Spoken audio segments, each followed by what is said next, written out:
So we're eager to talk with you about anything that is important to you. But we want you to begin to get the sense of this powerful stream. And if you will begin to cooperate with your own expansion, everything will go so much better for you. When you come to realize that everything you're feeling, everything you're living, everything everybody else is feeling, and everything that everybody else is living is only about one thing. It's about your personal vibrational relationship between who you're being right here this minute by virtue of what you are giving your attention to, and who you are really being by virtue of all that you have lived and all that life has caused you to become. So you have all of these emotions that tell you how you're doing. When you feel love and joy and appreciation, passion, eagerness, that means the thoughts that you're dominantly thinking are right there in alignment with the thoughts that the source energy within you thinks, and that alignment feels like all of those wonderful things to you. It also is because you are experiencing your unequivocal awareness of your empowerment. That is the embodiment of empowerment. When you line up with who you are and you're offering one signal, you are a string to reckon with. In other words, everybody around you must cooperate with you, and the uncooperative ones have to bounce right out of your experience because your signal of alignment is so powerful. On the other end of this emotional scale, where feelings like despair or fear are, those feelings are the way you feel when you have for a while activated a vibration within you by virtue of what you give your attention to, and the source energy does not come and join you in that. Isn't that a good thing, that the source energy part of you does not come and join you in that?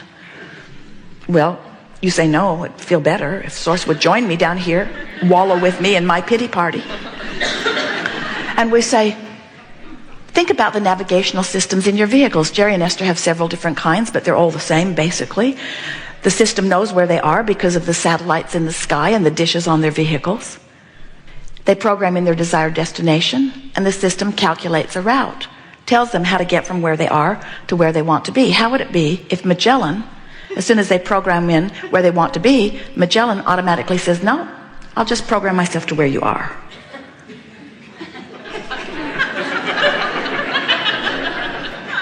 And then announces, you're here.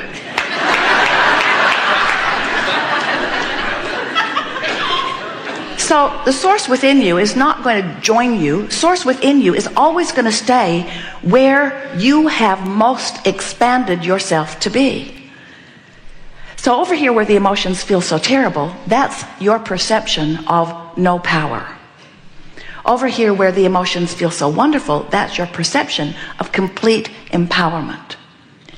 So we want you to begin to realize that from where you are to where you want to be is this fast moving river, always moving.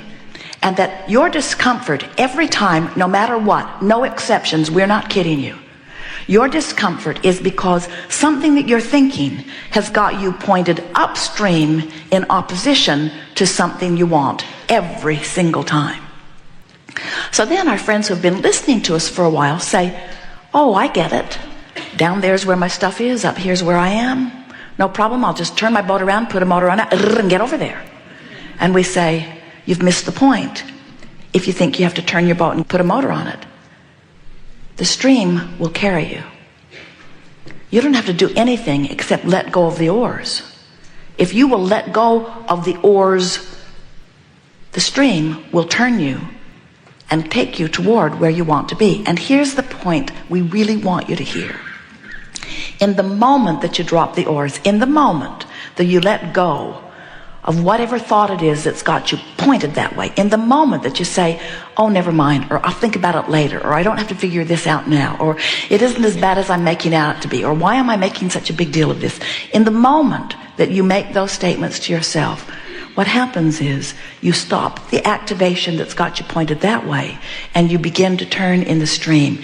And when you turn in the stream, the relief is obvious, especially if you really, really want something and you're really, really focused against it. In the moment that you stop that, you feel relief. So that's what slumber does for you. When you finally drop off to sleep, you stop that activation, and you know, while you slumber, you turn and go with the flow. And then you wake up and you say, oh yeah, I remember my life. As you turn and go back upstream. When you meditate, when you focus upon something that causes you to stop thinking, and when you stop thinking, you stop all of the activation of that opposite vibration, you turn and you go with the flow. When you appreciate, you always turn and go with the flow. But the tricky thing is, when you're over there feeling really, really bad, and you've got some bright-eyed, bushy-tailed friend over here saying, come over here, come over here. You sort of just want to kill them because you can't relate to them at all. And the source within you is not going to come over there where you are, but it is going to continue to call you from where you are. Now, this is the thing we really want you to hear. We want you to leave here remembering one thing, only one thing. It's all you need to get from this.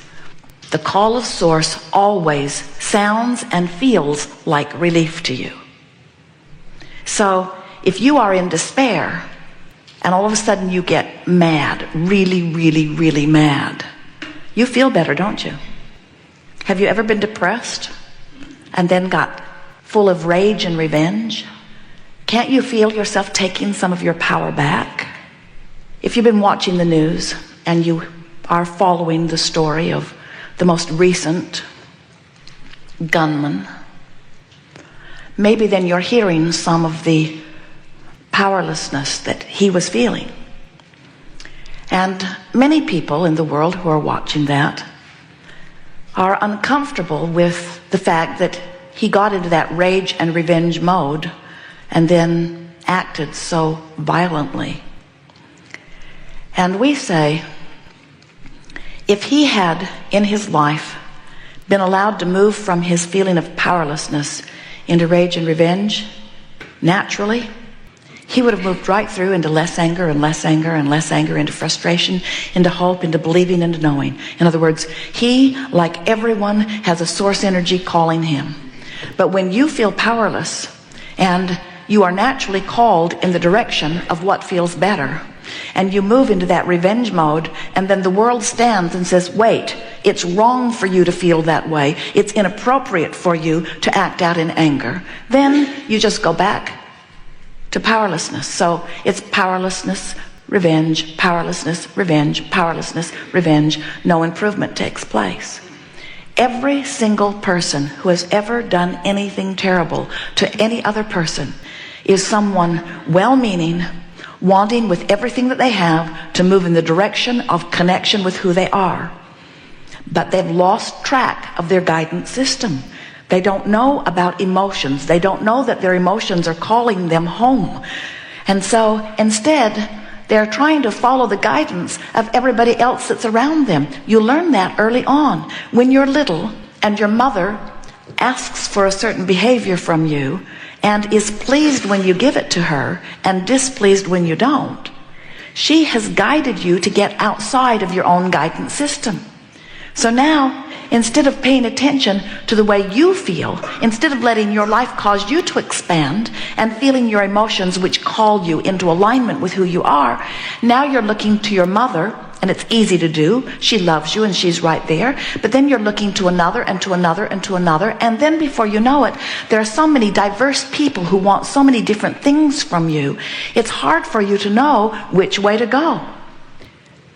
If we were talking to someone who was a potential serial killer, like this one at this college, we would be saying, come on into that revenge and keep on coming, keep on coming, keep on coming.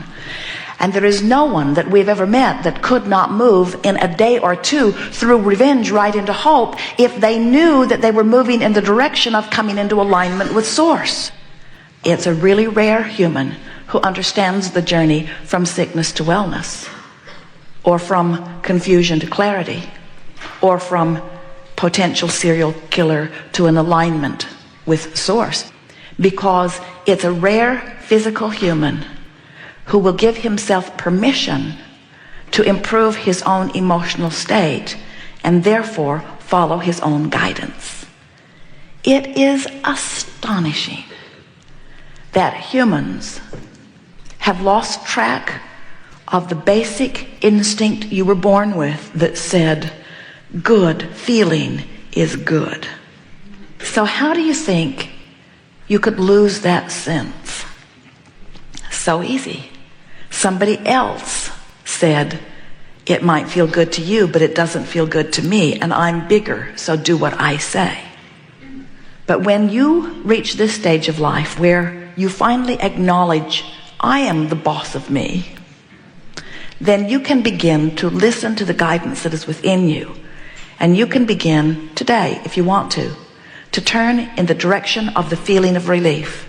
And it is our promise to you that even if you are in despair or powerlessness with those feelings of fear, if you reach for a feeling of relief, or if you just recognize that the stream is calling you and that source is there for you, and that source is not just there for you, source is there and you, and that the very negative emotion that you feel is in fact your separation from source.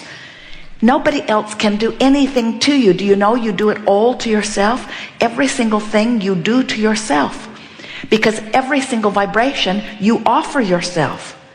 Now many would say, oh, but I feel this way because of something that somebody else did. And we say, that's because you've trained yourself to care more about what they're doing, what they're thinking, what they're saying about you, than you are caring about your alignment with source. You must reach the place where you no longer care nearly as much about somebody else's response to you, and you are letting the thing that matters most to you be source's feeling of intertwining with you. You must care about your alignment with source, or you have no guidance. Which means you must care how you feel, or you have no guidance. Which means you must pay attention to the way you feel and reach for the best feeling thought you can find from wherever you are. And as you do that, you'll close the gap again and again and again and again, until before you know it, the dominant vibrations that you will be offering will be in perfect vibrational alignment with who you are. Jerry and Esther have visited with some people recently, a few of them, who are public figures, who have a lot of people who are aware of them. And it's an interesting thing to hear them, because they have trained themselves to be people pleasers, not realizing that as they've trained themselves to be people pleasers, what people want from them sets up a sort of stream in and of itself. And sometimes what others want from you is not a perfect vibrational match to what your life has caused you to become. And when you get cross current of who you really are, you never feel good. You can have it all. There is nothing that you have to leave behind. You see, everything that you have lived has caused you to put what you want over there. And when you are basking, when you are floating, when you are reveling in life, when you are appreciating, when you are tuned in, tapped in, turned on, when the majority of what you are about is feeling good, now the universe can yield to you what feels like effortlessly to you, because you have never created through your action. You don't create through your action, you create through your alignment of thought. And the way you feel is your indication of whether you're lined up or not. And when you get in alignment with what you've put over there in vibrational escrow, and you know that you're doing that because you're feeling better and better and better and better and better, then you begin to experience what to others looks like miraculous unfolding, but to us it looks like the natural divine order of the universe. You are supposed to get what you want, and all of the resources of the universe are working in concert to facilitate that. And if things aren't working out for you, it's not because everyone in the universe isn't cooperating for you. It's not because the energy that creates worlds is not cooperating for you. It all is. It's only because you are pointed in opposition to what you're asking for. And every time you do it, no more excuses, friends. Every time you do it, you're feeling negative emotion. Every single time.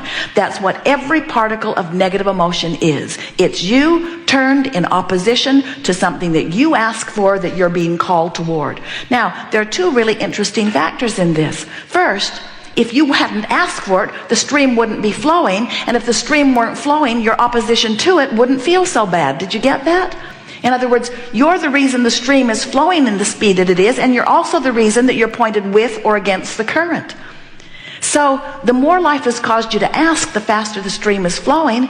Whatever you're thinking right now has you either moving with it or against it. Isn't it simple to understand this?